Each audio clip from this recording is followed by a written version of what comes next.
seorang muslim berpegang teguh dengan 50 hadis ini saja, maka itu sudah sangat cukup sekali untuk menjadikan kita sebagai seorang muslim yang bahagia dunianya, bahagia akhiratnya. Ini dahsyat ini. Maka hadis-hadis yang dipilihkan adalah hadis-hadis yang luar biasa, ikhwas sekalian. Hadis-hadis yang benar-benar berkaitan dengan kehidupan manusia. Pekan lalu kita secara cepat ya membaca hadis-hadis ya, dan kita sampai kepada hadis yang keenam ya, secara cepat tentang halal itu jelas, haram itu jelas, dan seterusnya. Hadis ketujuh, ikhwas sekalian, di dalam kitab ini membahas tentang apa yang berkaitan dengan agama adalah nasihat, ad-dinun nasihah ya, ini hadis ketujuh ya. Secara cepat kita akan sampai ke hadis ke-14, lalu kita akan masuk pada hadis ke-15 ya. Kemarin kita sudah secara cepat menjelaskan tentang 1, 2, 3, 4 itu sebelum corona ya. Nah ini kita masuk pada hadis ke-7 juga tentang nasihat. Bagaimana bunyinya? An Tamim Ad-Dari radhiyallahu an, dari Tamim Ad-Dari. Tamim Ad-Dari ada salah seorang sahabat yang meriwayatkan hadis ini, dan ini hadis diriwayatkan oleh Imam Muslim ya. Pekan lalu kita sampai hadis berapa? 10 ini ya, 11 mitawah. Oke, pindah hadis ke 11 ya. Ya, secara cepat saja berarti 11 sampai 14, habis itu 15 ya. Tamim Ad-Dari sudah ya. Oke, sekarang hadis ke 11.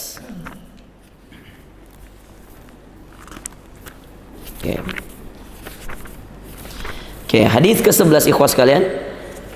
Hadis yang diriwayatkan oleh Al-Hasan bin Ali. Al-Hasan bin Ali, sahabatnya Al-Hasan bin Ali. Siapa Al-Hasan bin Ali? Al-Hasan bin Ali sibti Rasulillah. Siapa itu sibt? Itu cucu. Jadi ada dua anaknya Ali bin Abi Thalib, Al-Hasan wal Husain. Salah kalau ada yang bilang kembar. Enggak kembar. Ya. Al-Hasan kakaknya, Al-Husain adiknya ya. Dan itu tidak kembar. Al-Hasan bin Ali cucu Rasulullah SAW, yang sampai dua orang ini Al-Hasan wal Husain dikatakan oleh Rasulullah SAW ya, adalah dua orang anak muda yang akan memimpin semua anak muda yang lainnya di surga ya. Pembesarnya anak-anak muda nanti di surga Al-Hasan wal Husain. Sibtu itu cucu, sibtu ya. Artinya sibtu cucu. Dari hadis ke-11 yang meriwayatkan cucunya Rasulullah SAW, anaknya Ali bin Abi Thalib, anaknya Fatimah bintu Muhammad ya, diriwayatkan oleh Imam At-Tirmidzi dan An-Nasai. Catat, yang riwayatkan siapa hadis ke-11? At-Tirmidzi dan An-Nasai. Kemudian dikategorikan ini hadis yang hasan sahih. Oke, hasan sahih. Hadis ke-11. Tentang apa? Rasulullah SAW bersabda ya. Rasulullah bersabda tentang sesuatu yang meragukan tinggalkan, dan sesuatu yang kau yakini kerjakan. Jadi kita dilarang mengerjakan sesuatu yang abu-abu nak. Kita tidak boleh mengerjakan, ikhwas kalian, sesuatu yang masih meragukan kita ya. Hal yang kita yakini benar kerjakan. Kalau masih ada kayak keraguan dalam hati bahwa jangan-jangan ini dosa, jangan-jangan ini salah, maka tinggalkan, ikhwas kalian. Taib, kita baca hadisnya. Anil Hasan bin Ali sibti Rasulillah sallallahu alaihi wasallam wa raihanatihi. Raihanatihi itu seperti ininya, kesayangannya ya. Ini cucu yang kalau Rasulullah SAW sampai suatu saat ketika Rasulullah sujud, ikhwah, datang cucunya naik di atas pundaknya, Hasan dan Husain ini. Lalu kemudian lama sujudnya Rasulullah SAW, sampai sahabat mengira Rasulullah terlupa. Ternyata ketika setelah selesai sholat, Rasulullah menjelaskan bahwa tadi saya panjangkan sujud saya agar Al-Hasan dan Al-Husain sedikit berlama-lama dalam bermain ya, di atas pundak saya. Coba bayangkan ya. Itulah kenapa tidak boleh Pak mengusir anak kecil di masjid. Seorang syekh kami mengatakan di Sudan, siapa yang mengusir anak kecil dari masjidnya, maka tunggu 10 tahun 20 tahun ke depan masjid itu akan kosong dengan orang tua. Kenapa? Anak kecil diusir, itu nggak boleh. Anak kecil itu kalau lari-lari, kalau ngomong misalkan, itu hal yang wajar Pak, main-main, hal yang anak kecil. Kita tinggal berikan pengarahan. Indul Al-Amin kalau masih 3 tahun dulu lari-lari kemana-mana. Sekarang kalau saya kajian, ya antum sering lihat dia biasa duduk di sini dari awal sampai akhir samping saya. Atau sekarang sudah duduk tidak lari-lari. Ya nak ya, sudah pintar itu. Tidak boleh lari-lari tuh. Ya, harus dengar ceramah kan? Ya, coba. Anda paham? Jadi anak kecil itu harus difahamkan, Bapak Ibu sekalian. Dia dibiasakan ke masjid. Jadi jangan ada istilah, Pak, mohon maaf, ada istilah orang tua, belum pi juga wajib Ustadz. Siapa bilang, Bapak Ibu sekalian? Kewajiban itu nanti dia ketika balik. Sekarang kewajiban dia bukan berarti tidak wajibnya Bapak. Wajibnya Bapak adalah membiasakan dia ke masjid. Bapak punya jaminan apa? Bapak masih hidup 10 tahun lagi. Kalau besok Bapak meninggal, anak Bapak siapa yang ngajak ke masjid? Iya. Dibiasakan dari umur berapa, Ustaz? Dari umur berapa yang Anda mampu jaga dia? Iya. Saya biasakan Alamin ke masjid dari 2 tahun, Pak. 2 tahun saya bawa ke masjid, saya gendong. Saya suruh samping saya sholat. Dia mau benar sholatnya enggak, urusan belakangan. Yang penting dia ke masjid dulu. Dimunculkan jiwa sayangnya dia, sukanya dia dengan masjid, Pak. Antum yang punya anak laki-laki khususnya, ini Bapak Ibu sekalian, khusus anak laki-laki ini, biasakan dia ke masjid, Pak. Biasakan dia dekat dengan rumah Allah. Nanti kalau dia usia-usia 10 tahun, 15 tahun, 12 tahun, dia akan rindu dengan masjid. Iya. Tapi coba antum tidak pernah biasakan, nanti antum kewalahan, suruh dia sholat dia malas. Makanya kenapa Bapak Ibu sekalian? Coba lihat nih, perhatikan. Ada hadis Rasulullah. Suruhlah anakmu sholat 7 tahun. Pukullah kalau dia tidak sholat 10 tahun. Suruh pukul, Pak. Anak 10 tahun disuruh pukul oleh Rasulullah kalau dia tidak sholat. Yang menjadi pertanyaan adalah, orang tua biasanya langsung protes kalau anaknya 10 tahun tidak sholat. Sedangkan dia tidak pernah ada usaha untuk membiasakan anaknya dari 7 tahun. Ini kesalahan besar, Pak. Maka sebenarnya yang memukul anak di usia 10 tahun ketika dia tidak sholat, dan dia tidak menyuruhnya pada usia 7 tahun, maka orang tua itu tergolong orang tua yang zalim. Nggak boleh, Pak. Mukul anak 10 tahun kalau dia nggak sholat, sedangkan bapak dari usia 7 tahun, 8 tahun, 9 tahun anaknya, bapak nggak pernah ajak dia sholat. Itu zalim orang tuanya. Ya. Nah, pertanyaannya sekarang, masuk ke masjidnya. Kapan mulai diwajibkan anak-anak ke masjid? Anak laki-laki diwajibkan ke masjid ketika dia balik, Pak. Ya. Dan baliknya anak laki-laki itu beda-beda, Bapak Ibu sekalian. Ada yang 11 tahun balik, sudah mimpi basah. Ada yang 10 tahun sudah mimpi basah. Ada yang nanti 15 tahun. Macam-macam Bapak Ibu sekalian. Itu tergantung. Nah, karena kita tidak tahu mimpinya anak-anak itu kapan, maka Rasulullah menjadikan catatannya ada 7 dan 10. 7 suruh sholat, perintahkan sholat. Artinya apa, Pak? Dari 7, 8, 9 sampai 10, ada 3 tahun. Anda setiap waktu sholat harus ingatkan anak. Cek, sudah sholat belum anak? Telepon istri kita, dia sudah sholat belum? Kalau belum, suruh sholat, Pak. Zuhur, asar, suruh sholat. Iya. Dulu Alamin saya biarkan, Pak. Sekarang enggak. Ya. Di rumah uminya saya tegas. Ya. Belum sholat, Alamin sholat dulu. Pergi wudhu. Kadang-kadang nangis, gak apa-apa, wudhu dulu. Ya. Kadang-kadang nanti mau sholat kalau sama Abi, gak apa-apa, nanti saya bawa, Pak. Yang penting dia sholat. Ya. Ini tugas yang luar biasa. Dan ini ada contoh dari Rasul. Bayangkan itu Al-Hasan dan Al-Husain main-main, keliaran di masjid, dibiarin Rasulullah. Sampai subhanallah, Pak, betapa pentingnya itu anak diberikan kebahagiaan di masjid, Bapak Ibu sekalian. Ya, itu bahkan Rasulullah ketika sujud naik Al-Hasan dan Al-Husain di atas pundaknya, dibiarkan oleh Rasulullah. Ini adab yang luar biasa dari Nabi kita sallallahu alaihi wasallam. Antum-antum yang nanti punya anak, kalau anaknya laki-laki, biasakan ke masjid. Ya. Tidak ada batasannya. Nanti antum akan menikmati ketika nanti dia di usia 10 tahun. Antum gak usah suruh dia yang bangunkan antum. Nih, Al-Amin ini pernah di usia 4,5 tahun. Ya. Saya waktu itu pulang dari Sidrap, kalau saya tidak salah. Tiba jam 3, Pak. Saya karena capek, saya cuma witir aja. Sudah sholat witir 1 rakaat, saya tidur. Karena saya janji dia, saya bilang, kita besok ke Masjid Bin Bas. Ya. Ada Masjid Bin Bas, Pak. Yang banyak ikan koinya toh. Ya. Kita tahu gitu nak. Dia kasih bangun saya, Pak. Dia tarik-tarik saya. Abi, katanya mau sholat subuh di Masjid Bin Bas. Bayangkan. Kalau saya tidak dikasih bangun alam, saya mungkin ketiduran, Pak. Jam 3 baru tiba dari Sidrap. Bayangkan. Dia kasih bangun saya. Saya bilang, oh iya nak. Bayangkan. Rindu masjid, Pak. Ini yang nanti besok-besok saya meninggal, mudah-mudahan. Iya. Al-Amin menjadi orang yang mencintai masjid. Nah begitu juga dengan kita semua. Bagaimana ciri Rasulullah SAW mengajarkan cucu-cucunya ke masjid. Dan dua cucu Pak yang sangat ya, kental sekali interaksi Rasulullah dengan cucu itu, Al-Hasan dan Al-Husain. Ya. Anaknya Fatimah, karena Utsman bin Affan dengan Ruqayyah tidak punya anak. Utsman bin Affan dengan Ummu Kalsum tidak punya anak. Ya. Makanya Al-Hasan dan Al-Husain menjadi cucu yang luar biasa disayang oleh Rasulullah SAW. Nah apa yang dia riwayatkan ini? Coba lihat. Pendek sekali Pak.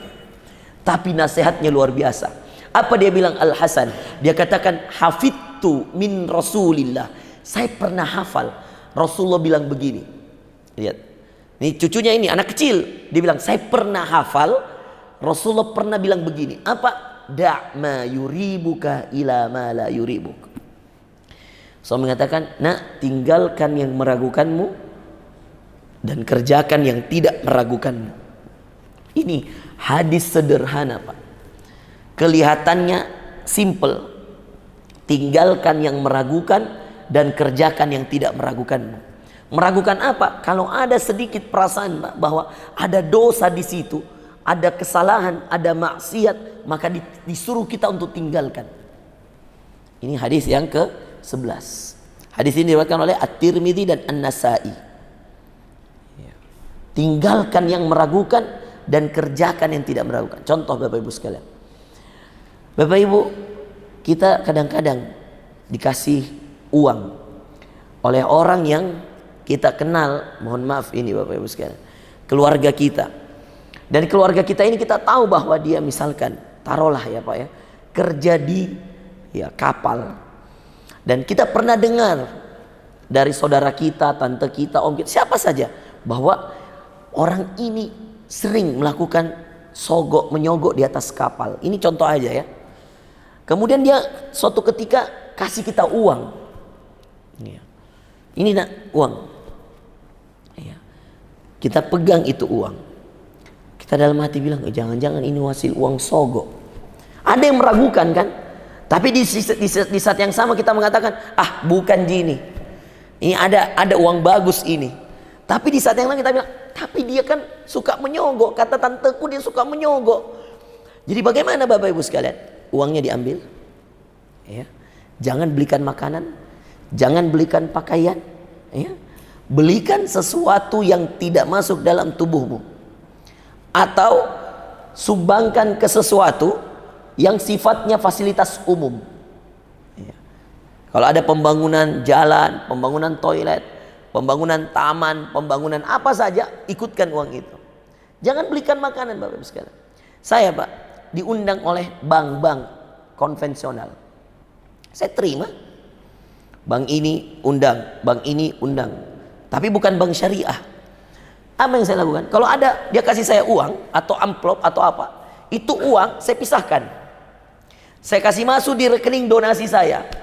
Jadi besok-besok ada kebutuhan yang sifatnya misalkan, oke, beli bensin, mobil ini mau beli bensin untuk bawa siapa kemana, anak-anak yatim kemana, atau Jumat berbagi berkah, ada mau uang bensinnya, uang bensin kita pakaikan. Ya, paham enggak? Jangan kita pakai untuk makan Pak, karena ragu kita.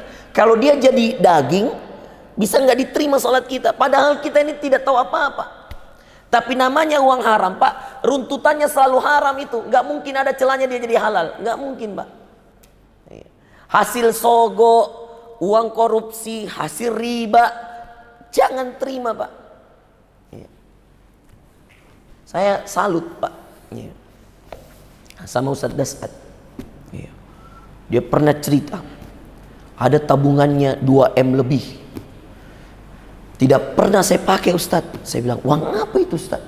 Dia bilang, ada orang kalau kasih uang saya, dan saya ragu-ragu ini uangnya ini orang, baik dia kerja di apa, dia bilang kalau saya ragu, saya simpan, saya tidak mau pakai.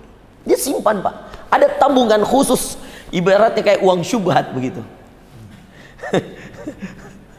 Bagus toh, bagus toh. Dipisahkan. Dia tidak mau campur-campur.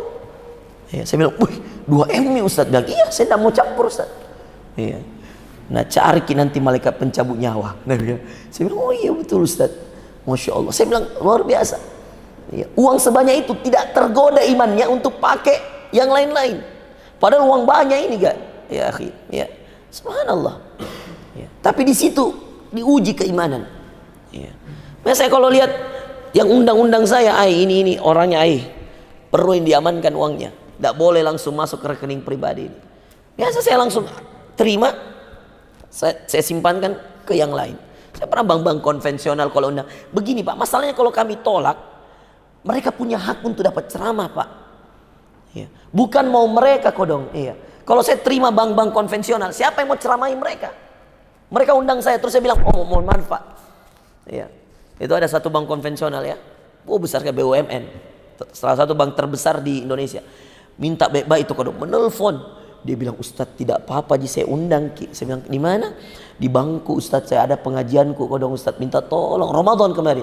Saya bilang, tidak apa-apa, saya datang insya Allah. Tanggal berapa? Saya catatkan, saya datang.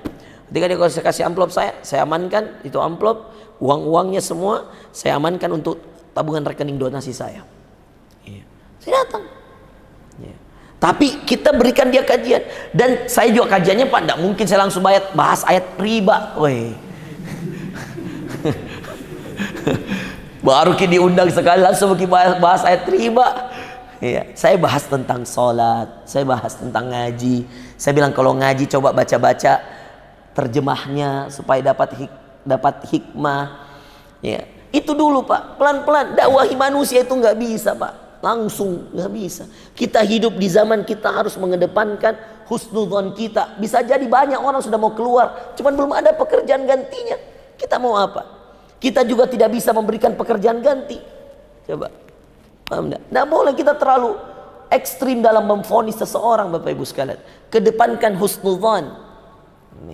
Inilah yang kemudian dibahas oleh Al-Hasan bin Ali. Al-Hasan bin Ali bin Muhammad. Hasan anaknya Ali, Ali menantunya Muhammad sallallahu alaihi wasallam. Ya. Hadis ke-11. Pindah Bapak Ibu sekalian. Hadis ke-12. Nah, ini juga pendek sekali. Ya. Hadis ke-12 ini tulis hadis riwayat At-Tirmidzi. Ya. Dari sahabat Abu Hurairah. Hadis ke-12 juga pendek, Pak. Makanya saya bilang tadi, ini hadis-hadis di sini sedikit yang panjang, rata-rata pendek-pendek, tapi maknanya luar biasa. Tadi saja hadis ke-11, itu saja kalau diamalkan aman kita dari neraka, betul nggak? Setiap ada yang meragukan, ragu-ragu kayak ini uang, jangan nih. Coba itu saja hadis ke-11 tadi kalau kita amalkan luar biasa, betul nggak? Akhirnya kita nggak bisa bikin dosa. Kenapa? Karena kalau ada ragu-ragu, saya ini ragu-ragu Ustaz. Kenapa? Saya itu suka nonton One Piece. Ragu-ragu Kak, dosa kah atau tidak itu kira-kira Ustaz? Kalau kamu ragu-ragu pada One Piece-nya nak, misalkan saya ragu-ragu, saya kan tidak ada Ustaz, tidak ada maksiat di situ. Kalau kamu nggak ragu pada itunya, tapi kamu ragu pada waktu yang terbuang, yang mestinya bisa kau pakai untuk mengaji, yang mestinya kamu bisa pakai untuk belajar untuk masa depanmu, maka tinggalkan. Ya. Saya ragu Ustaz, baca Naruto itu dosa atau tidak? Ya, baca komik Naruto, ada orang suka baca komik Naruto berjilid-jilid Pak, ratusan jilid itu Naruto. Dia beli, dia tumpuk, dia bilang ragu kan Ustaz, dosa nggak ini? Ya. Kan tidak dosa Ustaz. Saya bilang kalau kamu tidak dosa, kamu merasa tidak dosa, tapi kamu ragu, tinggalkan. Karena kata Rasulullah SAW, da'ma yuribuk, tinggalkan yang meragukan. Ya. Kalau Anda bilang, Yudi kayak bikin dosa kayak ini, tinggalkan. Tapi kalau antum bilang, saya tidak bikin dosa ini, lakukan ikhwan. Ya. Ada Allah yang maha menyaksikan. Nah ini hadis yang ke-12 juga, luar biasa. Kalau antum amalkan juga, selesai, nggak akan bikin dosa antum. Antum akan kerjakan sesuatu yang semuanya ibadah. Apa kata Abu Hurairah? Kata Rasulullah SAW, an Abi Hurairah radhiyallahu an, anin Nabi sallallahu alaihi wasallam qala, min husni islamil mar'i tarkuhu ma la ya'nih. Itu saja. Di antara kesempurnaan Islam seseorang meninggalkan sesuatu yang tidak bermanfaat baginya. Sederhana nggak? Tanya. Ini bermanfaat atau tidak? Oh bermanfaat, kerjakan. Ini tidak bermanfaat, oh tinggalkan. Ya. Ada nggak manfaatnya? Misalkan main PUBG, oh nggak ada manfaatnya, oh tinggalkan. Coba kalau ini saja diamalkan, satu hadis ini, ikhwan. Main Free Fire misalkan, main game PlayStation, ada nggak manfaatnya? Kalau nggak ada manfaatnya, tinggalkan. Mending kamu yang main bola daripada kamu main game bola. Apa manfaatnya main bola? Nah, kamu olahraga. Iya. Ada olahraganya, gitu. Daripada kamu main game berkelahi, kamu mending karate, nak, ikut karate, jauh lebih bermanfaat. Iya. Daripada kamu apa-apa dan seterusnya, hal-hal yang nggak. Coba ini saja hadis, dua hadis 11 dan 12. Yang satu tinggalkan yang meragukan, yang kedua di antara kesempurnaan Islam seseorang, dia meninggalkan yang tidak bermanfaat. Artinya dia meninggalkan yang tidak bermanfaat, artinya apa? Dia mengerjakan hal yang bermanfaat saja. Bakti sama orang tua, silaturahim ke orang tua, berikan hadiah orang tua, mengaji, tahajud, semua yang bermanfaat kerjakan, ikhwan. Bahkan kalau itu ngopi di warung kopi dan kamu anggap ngopimu di warung kopi bermanfaat bagi orang yang kamu ajak ngopi dan mengajak kamu ngopi, ikut. Saya Pak kalau diajak ngopi, Ustaz ngopi dulu Ustaz, ada kuda mau saya cerita. Saya bilang ada manfaat ini bagi dia karena dia mau cerita sama saya. Ya, ada masalah, saya datangi Pak. Kadang-kadang di anomali, kadang-kadang di mana jauhnya itu saya datangi. Kadang-kadang ada yang di pantai minta ngopi. Saya bilang jauh tak pergi ngopi, kasihan. Ya. Telepon Meki. Dia bilang lentong kalau ada kopi depan tak Ustaz. Saya bilang oke. Saya datangi Pak. Apa saya cari Bapak Ibu sekalian? Apa saya cari? Pahala. Pahala apa? Pahala mendengarkan masalahnya ini orang. Pahala memberikan solusi bagi ini orang. Iya. Ini ada driver saya Kemal ini. Tahu kalau saya diajak ngopi sama orang-orang besar. Tahu kalau saya diajak cerita sama orang-orang besar. Saya ngobrol Pak. Bahkan kalau itu anak muda kita datangin. Iya. Anak-anak muda yang setiap kali mau keluar, saya mau keluar masjid selalu tahan Kak Ustadz. Ada waktu tak? Iya apa? Sini Meki. Minggir dulu 5 menit. Dia ngomong. Saya selesaikan. Oh begini. Kita berikan manfaat. Karena Bapak Ibu sekalian, kita tidak tahu Pak. Manfaat yang mana yang sampai di akhirat. Kita tidak tahu.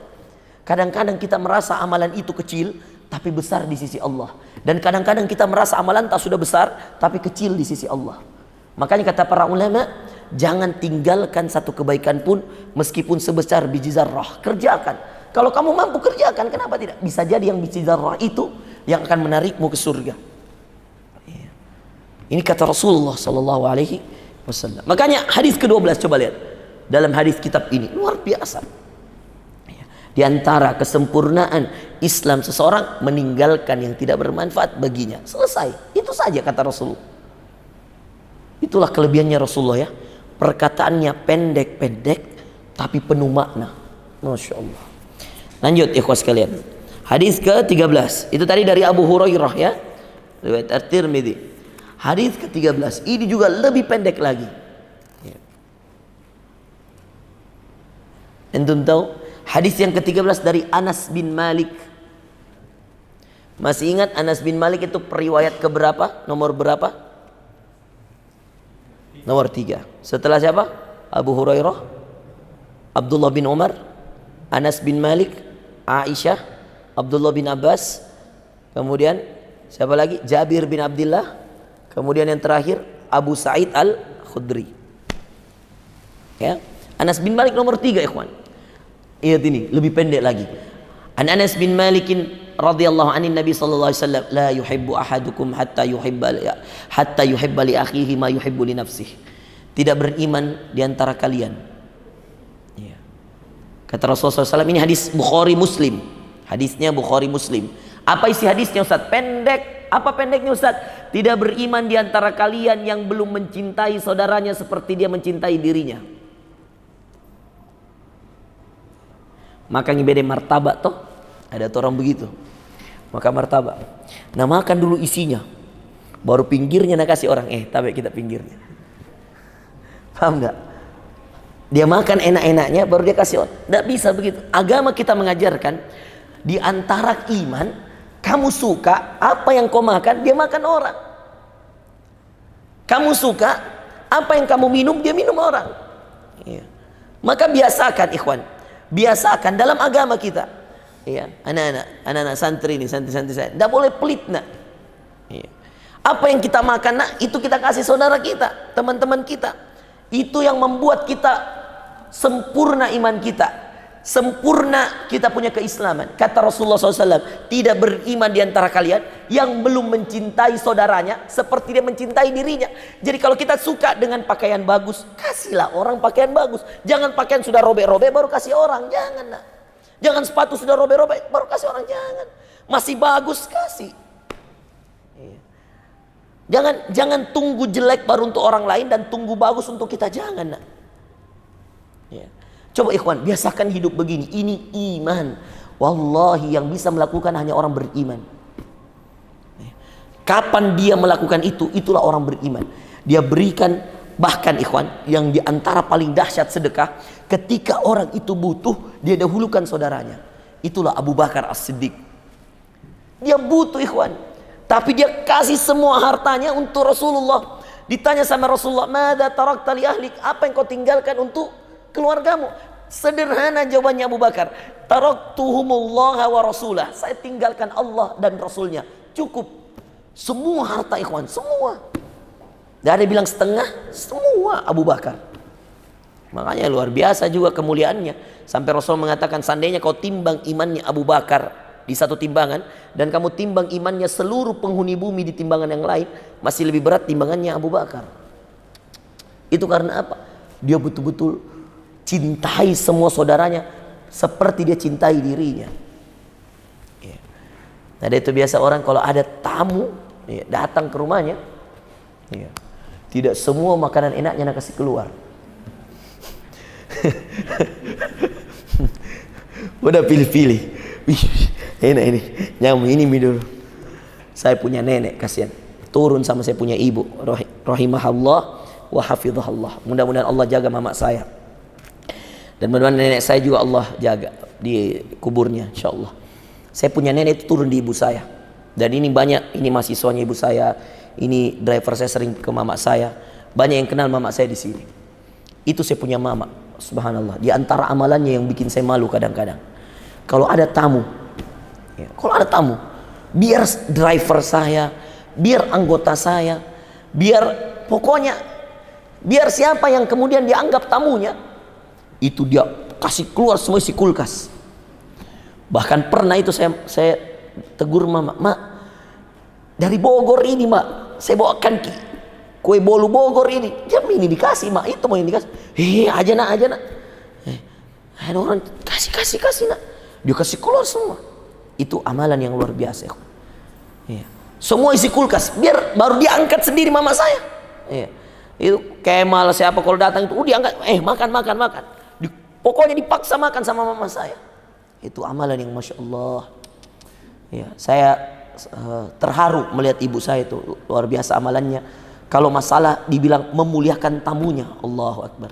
Biar driver saya, biar itu diambilkan makanan, dipotong, semua isi kulkas dikasih keluar. Berapa kali saya bilang, "Ma, saya belikan ini untuk kita dari Bogor, jangan Mima." Biar Mina ada aja lagi nanti rezeki. Subhanallah. Ini ikhwan amalan. Makanya ini hadis, kumpulan hadis ini, hadis-hadis amalan sebenarnya. Makanya kenapa hadis Arba'in Nawawi itu terkenal seluruh dunia, bahkan di Sudan itu dijadikan hadis wajib untuk dihafalkan anak-anak SD. Kenapa, nak? Karena kalau anak-anak sudah amalkan 42 hadis, selesai, Pak. Anda akan melihat akhlaknya. Coba ini hadis sederhana. Tidak beriman di antara kalian sampai dia mencintai saudaranya apa yang dia cintai untuk dirinya. Kalau Anda mau makan enak, Anda suka juga saudara tak makan enak. Bukan dibilang makan sembunyi-sembunyi sendiri baru yang tidak enak dikasih saudara kita. Bukan. Kita makan enak bersamanya. Kita pakai pakaian yang bagus bersamanya. Itu yang kemudian disunnahkan dalam agama kita. Oke? Hadisnya dari siapa? Anas bin Malik. Siapa yang meriwayatkan? Bukhari dan Muslim. Hadis ke-14. Nah, ini terakhir. Habis itu kita masuk hadis 15. Periwayatnya Abdullah bin Mas'ud. Catat. Siapa periwayatnya? Abdullah bin Mas'ud. Boleh pakai HP, boleh pakai catatan. Ini juga penting. Ini agak panjang sedikit tapi penting sekali. Ini tentang aturan syariat. Siapa yang meriwayatkan hadisnya? Bukhari, Muslim. Oke. Nah,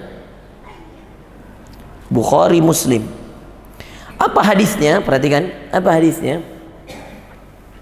Hadisnya dari Abdullah bin Mas'ud radhiyallahu an. Qala Rasulullah sallallahu alaihi wasallam, la yahillu damu mri'in muslimin illa bi ihda thalath. Tidak boleh menumpahkan darah seorang yang beriman kecuali dengan 3 hal. 1, as-sayyibu zani. Apa itu as-sayyibu zani? Orang tua sekali yang berzina, kakek-kakek berzina.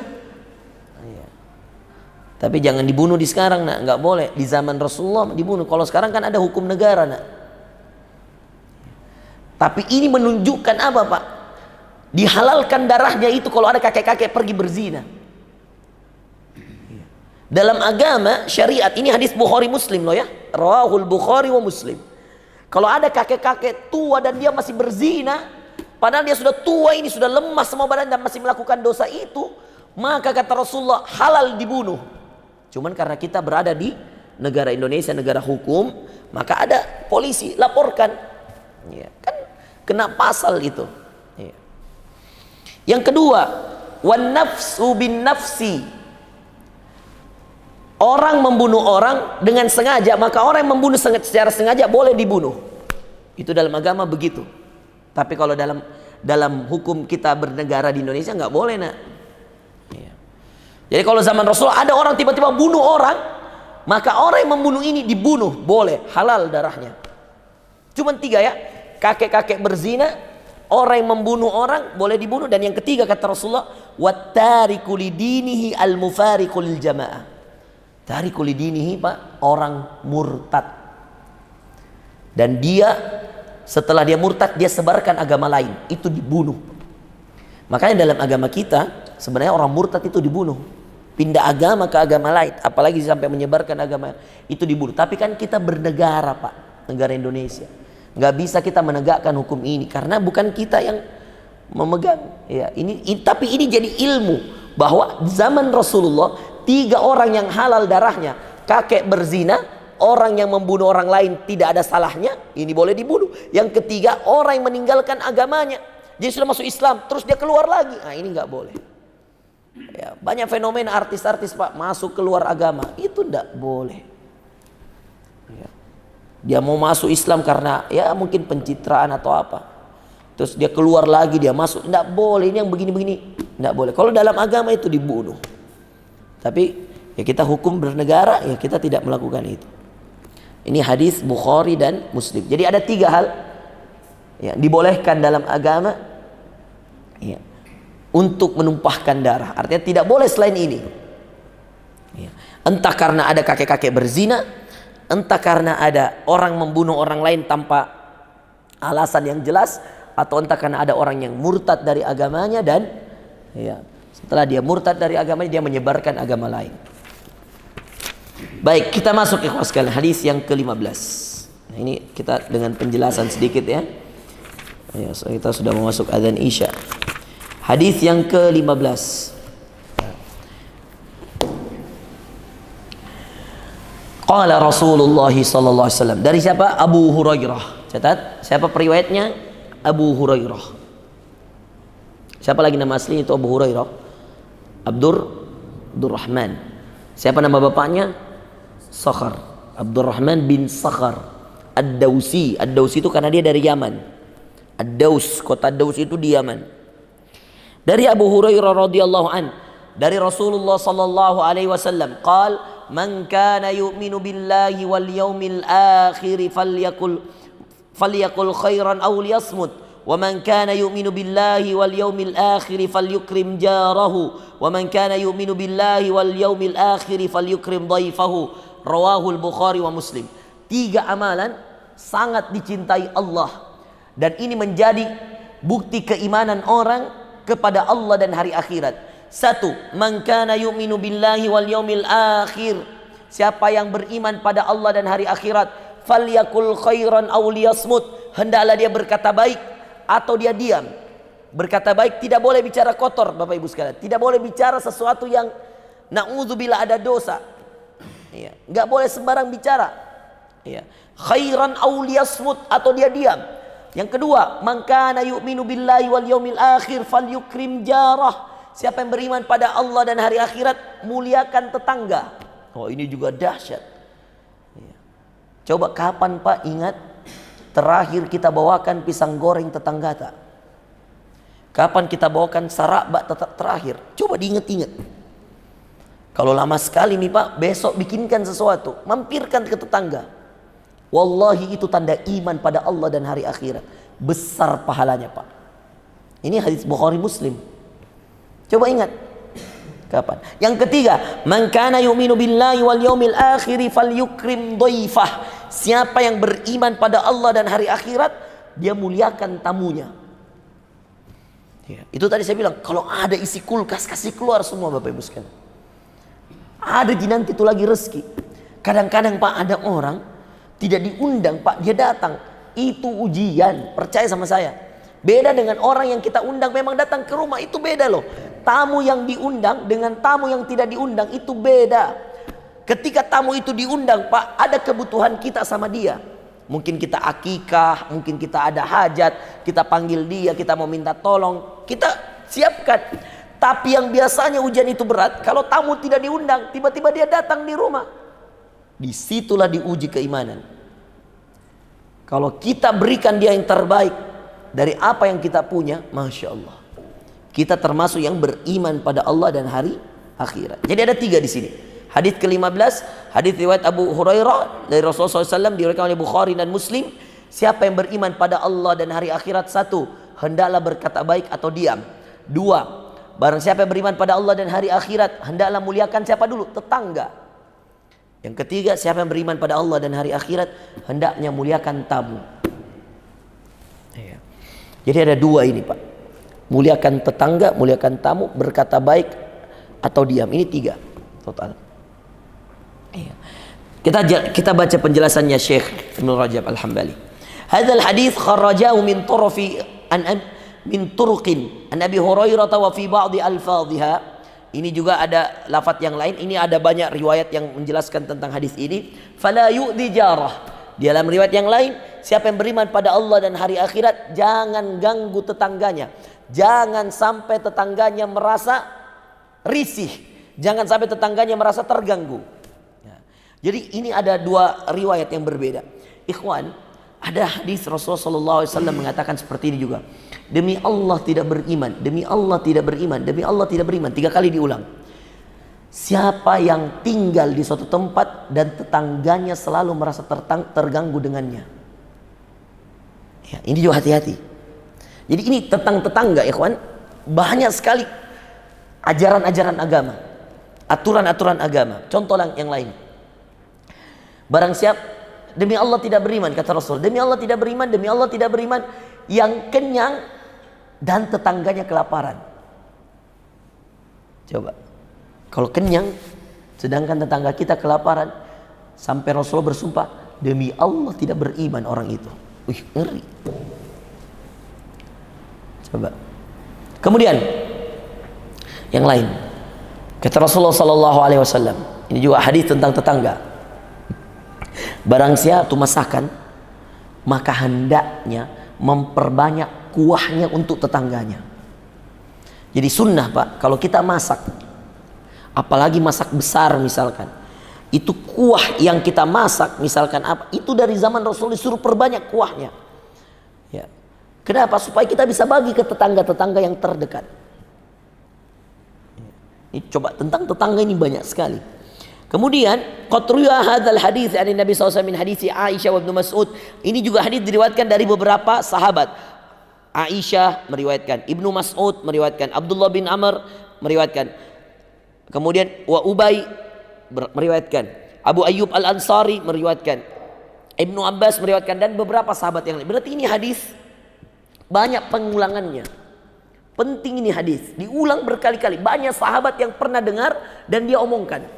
Aisyah, Abdullah bin Mas'ud, ya, Abdullah bin Amru, kemudian Abu Ayyub Al-Ansari, kemudian Ibnu Abbas, banyak. Ya. yang meriwayatkan hadis ini. Kemudian ya, faqauluhu man kana yu'minu billahi wal yawmil akhir falyaf'al kadza wa kadza yadullu ala anna hadzal khisal min khisalil iman. Dikatakan kenapa Allah ikat? Kenapa Rasul ikat dengan mengatakan siapa yang beriman pada Allah dan hari akhirat? Ini tanda, kata Syekh Ibn Rajab Al-Hambali, tanda bahwa kalau orang kehilangan 3 amalan ini, maka berkurang keimanannya.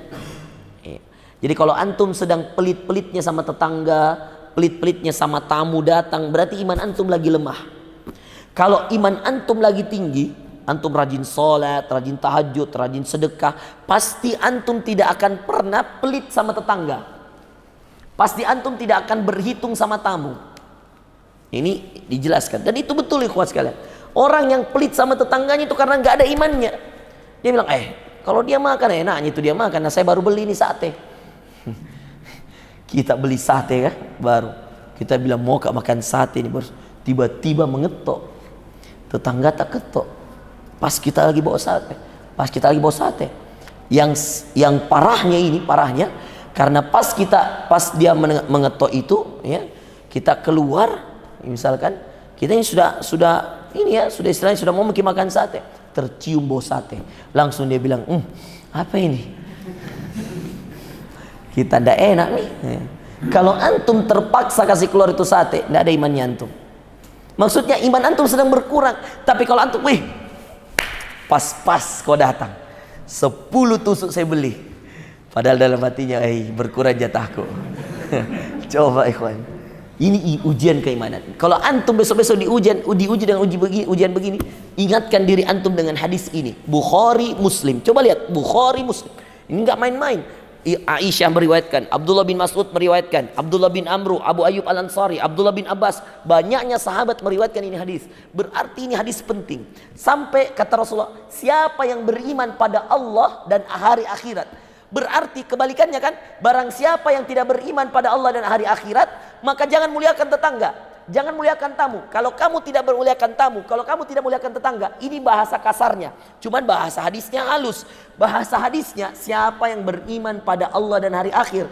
Kalau bahasa kasarnya secara to the point-nya ikhwan, bahasanya bisa dibalik. Kalau kamu nggak beriman sama Allah dan hari akhir, nggak usah muliakan tetanggamu, nggak usah muliakan tamumu. Berarti kau tidak beriman. Paham gak maksudnya? Jadi ngeri kan? Apalagi durian, Pak. Baru kau udah mau sekali makan durian. Iya. Nah bilang istri makan berdua.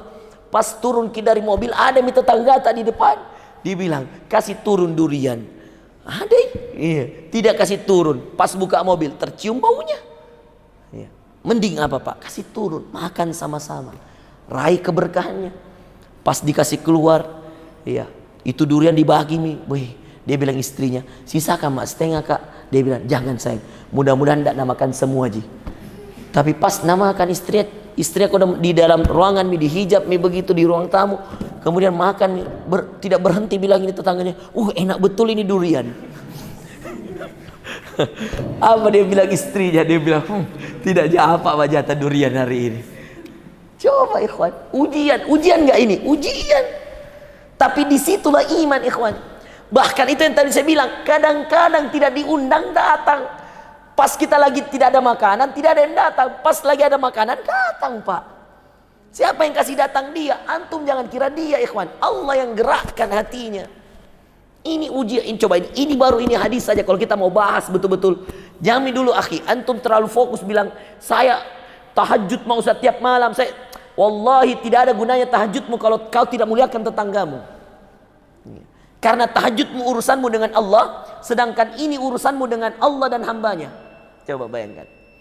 Ini hadis sederhana sekali kelihatan, tapi coba amalkan. Berat ikhwan, percaya sama saya. Khususnya masalah tamu dan tetangga. Berat sekali. Ya. Kadang-kadang Allah menguji kita di saat-saat berat sekali. Ya. Pernah nggak ikhwan antum bermasalah, terus antum pernah dengar nggak cerita misalkan ada orang tetangga, ya subhanallah ikhwan, setiap hari dicarikan masalah ini orang kasihan, ya, semuanya, ya sedikit saja air hujan jatuh dari gentengnya pindah ke rumahnya marah lagi dan seterusnya. Tiba-tiba suatu ketika Ya, Allah uji ini orang yang selalu benci tetangganya. Apa ikhwas kalian? Kebakaran rumahnya. Ya. Dan yang paling pertama menolongnya tetangganya yang selalu dia marahi. Antum mau apa ikhwan? Tidak mungkin teman kantormu tolong kalau kau rumahmu kebakaran. Tidak mungkin temanmu, tidak mungkin misalkan ustadzmu tolong dan ustadzmu jauh rumahnya. Yang paling pertama akan menolongmu tetanggamu. Maka jangan salahkan syariat agama kalau agama mengatakan muliakan tamumu, muliakan tetanggamu. Kenapa ikhwas kalian? Karena orang yang paling pertama akan menolongmu adalah orang yang berada dekatmu. Bahkan ini Rasulullah mengatakan, bahkan itu kalau Yahudi dan Nasrani, Rasulullah perintahkan sahabatnya untuk tetap memuliakan orang Yahudi dan Nasrani. Gak apa-apa kita kasih makanan. Siapa tahu dengan itu perantara dia masuk Islam, ikhwan. Ini coba antum lihat, ini hadis sederhana, Bukhari Muslim, banyak periwayatnya, sederhana ikhwan, tapi berat sekali dikerjakan. Ya. Nanti insya Allah kita lanjutkan. Ini masih banyak penjelasannya Syekh. Ya. Ini baru beberapa ini kita jelaskan sudah luar biasa. Ya, ini makanya buku ini penting untuk jadikan pedoman ikhwas sekalian. Kitab Jami'ul Ulumi wal Hikam. Ya. Ya. Ya. Ya, banyak sekali hikmah-hikmah dalam buku ini. InsyaAllah nanti kita lanjutkan lagi penjelasan pekan depan ya di masjid kita ini. InsyaAllah mudah-mudahan gak ada halangan. Ya, itu tadi hadisnya. Siapa beriman pada Allah dan hari akhirat? 3. Apa tadi yang pertama? Hendaknya berkata baik atau lebih baik diam. Hendaknya dia muliakan tetangga. Hendaknya dia muliakan tamu. Ya.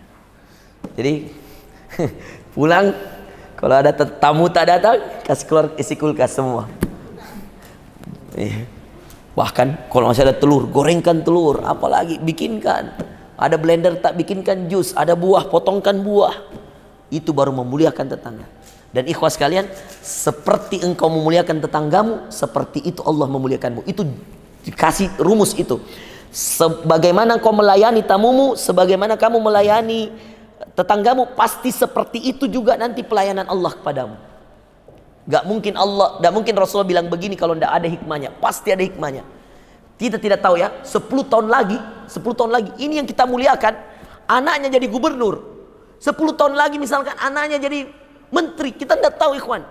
Makanya hikmah memuliakan tamu, memuliakan tetangga luar biasa. Karena Anda tidak tahu ke depan apa yang terjadi. Hari ini kau kasih makan, semua kulkasmu kau kasih keluar untuk ini bapaknya. Dan 10 tahun lagi, semua kebutuhan anakmu ditanggung anaknya. Anda mau apa? Bisa jadi anaknya jadi bos di perusahaan, anakmu diambil jadi pekerja oleh anaknya. Kita tidak pernah tahu hikmah ikhwan. Makanya luar biasa ini agama. Mengajarkan kita berbuat baik sama orang. Buat baik, buat baik. Karena kita tidak tahu. Hari ini saya berbuat baik sama Ayub. Nanti Ayub punya anak. Bisa jadi anaknya Ayub yang tolong anak saya. Kita tidak pernah tahu ikhwan. Bagaimana Allah mengatur kehidupan. Jadi itulah kenapa diikat antara memuliakan tamu, memuliakan tetangga dengan iman pada Allah. Coba bayangkan saking mulianya ini amalan. Sampai Allah bilang siapa yang beriman sama Allah dan hari akhirat. Seakan-akan Allah ingin mengatakan yang tidak beriman sama Allah dan hari akhirat, tidak usah muliakan tamu, tidak usah muliakan tetangga. Kau tidak beriman sama saya, kata Allah. Masya Allah, berat kan? Sederhana hadisnya, tapi luar biasa kalau mau diamalkan ikhwas sekalian. Ya, demikian. Jazakumullah khairan wa barakallahu fikum. Kita tutup dengan kafaratul majlis. Subhanakallahumma wa bihamdika, asyhadu an la ilaha illa anta, astaghfiruka wa atubu ilaik. Sallallahu ala nabiyina Muhammadin. Wassalamualaikum warahmatullahi wabarakatuh.